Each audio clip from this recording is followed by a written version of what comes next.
Okay, so I know there's a lot of questions on what happened with the blocked field goal in the closing seconds of this game. We can talk about, down and distance and time management and those types of things a little bit later, but let's just focus on the blocked field goal for a second. These linemen across the front here have one primary job, and that is don't let penetration come on the inside shoulder. And there is a very particular set for each offensive lineman.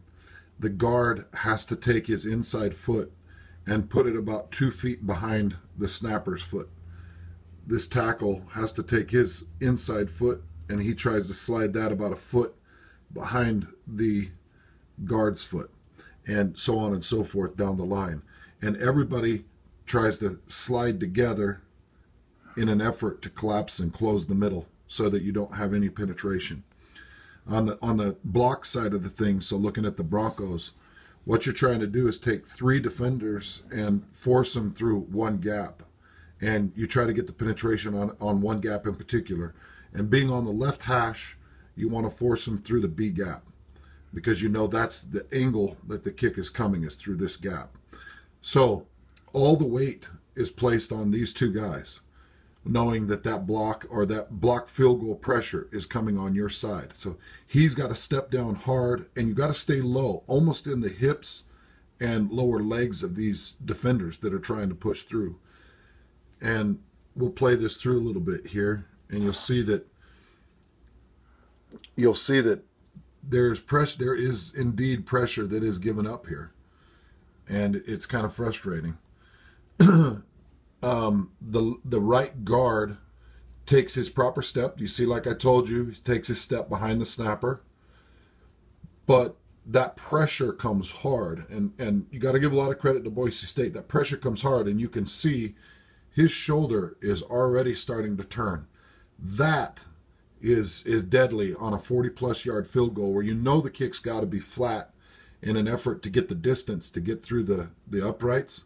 It's got to be somewhat more flat to get there. So that's deadly. He's also a little bit too high. He should be down below the shoulder pad level of this defender. So he's a little bit too high. And look how high your tackle is. Now he's getting jacked up by the pressure here.